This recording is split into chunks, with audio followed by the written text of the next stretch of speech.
Hello and welcome back to another installment of Pokefodder, where I talk about AR and geolocation mobile games. In today's video, I'm going to revisit a topic that I talked about last week on a couple of different occasions to give you my thoughts and opinions on the new medal and trophy allocations.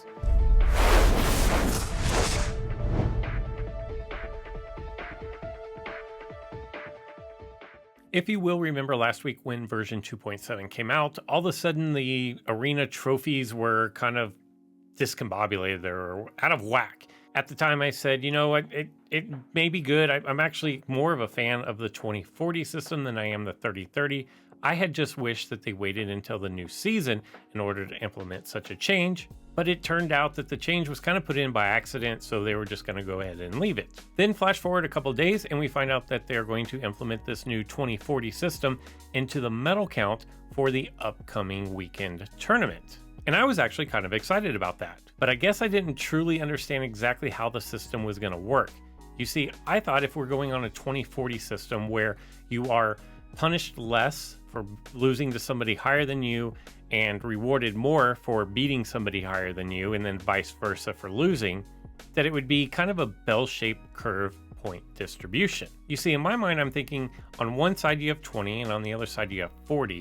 Well, that's kind of like a bell curve where those are going to be the outliers. And for the majority of your battles, your point distribution is going to be somewhere right around 30 plus or minus 2 or 3 points. But in actuality, that isn't what's happening in the arena, and it's definitely not what happened over the weekend's tournament.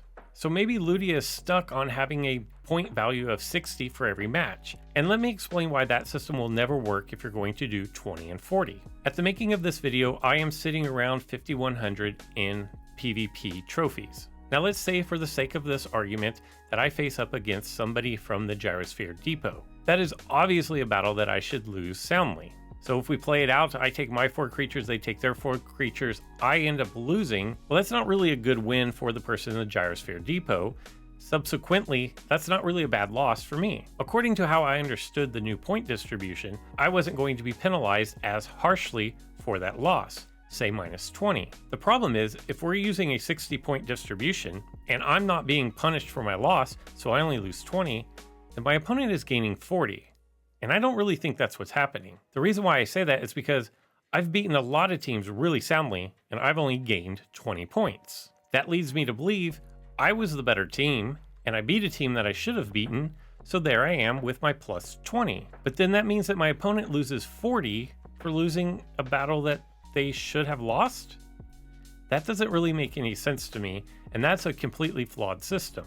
And I did not think that was a system we were being given. And maybe that's not the system. Maybe every battle is not worth 60 points. We won't really know unless we are able to compare how many trophies we received, and then we know who we battled, and we know how many trophies they lost per each battle. After a week's worth of battles in the arena, it feels like I've been the higher ranked in the vast majority of my battles. The reason why is because very few of my losses are less than 40, and very few of my wins are more than 23. And considering I was in the mid 5200s when this change was implemented, and now I'm at the 5100 range, I find it very hard to believe that I'm the favorite in that many battles. Even still, where I'm barely still in the library. I would think being at the very bottom of the library would put me in a position where the majority of the people I battled were ranked higher than me because they were higher up in the library. But that's not what is being reflected in my trophies lost and won. And if you do remember back to when I was first talking about this, I said that I thought this system would live or die by the ability for matchmaking.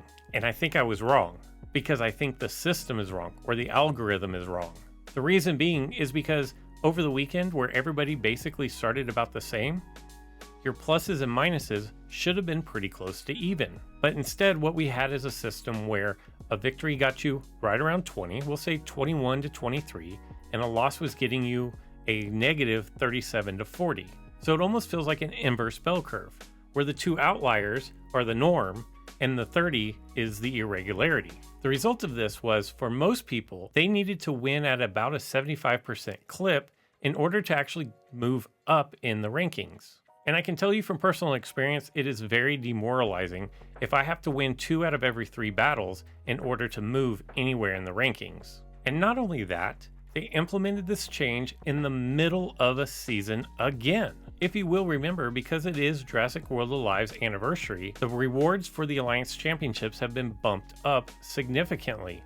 I don't know if you've looked or not, but the rewards are absolutely amazing. By implementing this change in the middle of the Alliance Championship, they effectively nerfed all the rewards. It doesn't take a lot of searching within the forums or the Discord to find out a lot of people were not happy with this new change. The result of that was a lot of people just getting frustrated and not trying to push as hard as they normally would have. So now you have people trying less hard, so they're playing less battles, on top of needing to have an even higher win percentage in order to move up in the standings. And you really have taken the prize of these extra rewards because it's the anniversary and made it unobtainable on any level for a lot of alliances. And that's not a good way to start off your anniversary. I'm not going to go into all the details as far as how many teams before this week were on pace to get to level 10 for the Alliance Championships, and with this new change, how many are on pace to still reach level 10. But down in the comments below, there is a link to a Game Press article where they break down a lot of these numbers, both on the Alliance side and on the individual side. I highly recommend you go check that out if you want more information. Now, Ludia has said that they're making a commitment to listening to player feedback, and I hope the fact that Monday morning when we turned on our apps, there was a little informational button up in the top that linked to a survey where they were asking what you as an individual thought of the weekend's tournament. And it doesn't matter if you agree with me or disagree with me. I really hope you take the time and fill out that information so that your voice can be heard. If you like the 2040 system as it is now,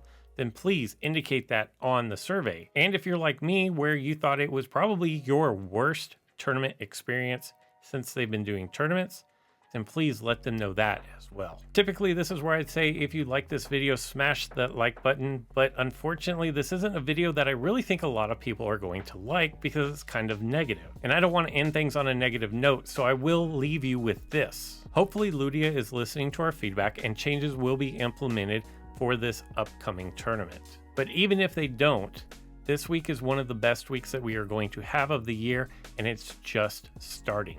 And that alone is something to be excited about. Make sure you do hit the subscribe button if you haven't already, so that you will be alerted when all future videos drop. That's all I've got for this one. So until next time.